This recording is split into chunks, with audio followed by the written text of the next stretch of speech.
शत्रु को निद हजाइब वायुसेना S-400 वायु प्रतिरक्षा प्रणाली रे देश में हेब प्रथम फायरिंग। जानतु संपूर्ण अपडेट कौन रही वीडियो को आरंभ करने पूर्व सब्सक्राइब करनियंतु ओडिया न्यूज दुनिया को पाखरे आसुथिबा बेल आइकन टी प्रेस करनियंतु।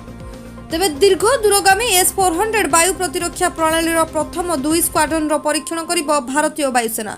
खूब शीघ्र देश में यार प्रथम फायरिंग करा जिवो। जणे वरिष्ठ प्रतिरक्षा अधिकारी सूचना दैछन्ति एही मिसाइल सिस्टम को रूस रु किना जाइछि। एहाकु पठाइबा पूर्व रूस निज देश में यार टेस्टिंग करथिला, किंतु भारत आसबा परे यार टेस्टिंग होई नहीं। एही मिसाइल प्रणाली रु कोनोसी द्रुत गति रे यात्रा करुवा टार्गेट को नष्ट मध्य करा जाय परिबो। एही मिसाइल सिस्टम प्रथम 2 स्क्वाड्रन उत्तर और पूर्व सेक्टर में नियोजित करा जायछि। वायुसेना को वर्तमान सुधा 3 स्क्वाड्रन मिलछि।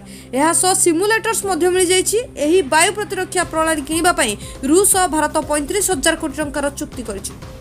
S-400 मिसाइल सिस्टम गोटे रेजिमेंट रे 8 लॉन्चर रहिता है, अर्थात 8टी लॉन्चिंग ट्रैक। प्रत्येक ट्रैक रे 4 लॉन्चर रहिता है, अर्थात एथिरु 4 मिसाइल फायर होई परिबो। मोट ऊपर गोटे रेजिमेंट रे 32 मिसाइल रहिता है।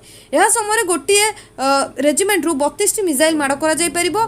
S-400 मिसाइल शत्रुर विमान बालास्टिक मिसाइल AWACS विमान को 400 किलोमीटर 250 किलोमीटर मध्यम दूर में 120 किलोमीटर और कम दूर में 40 किलोमीटर नष्ट करि परिबो।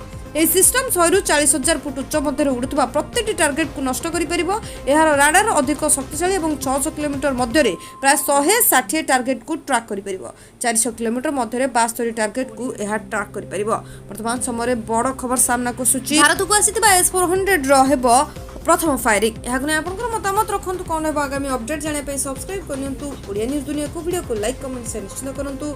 से पर्यंत मु रहिली, नमस्कार।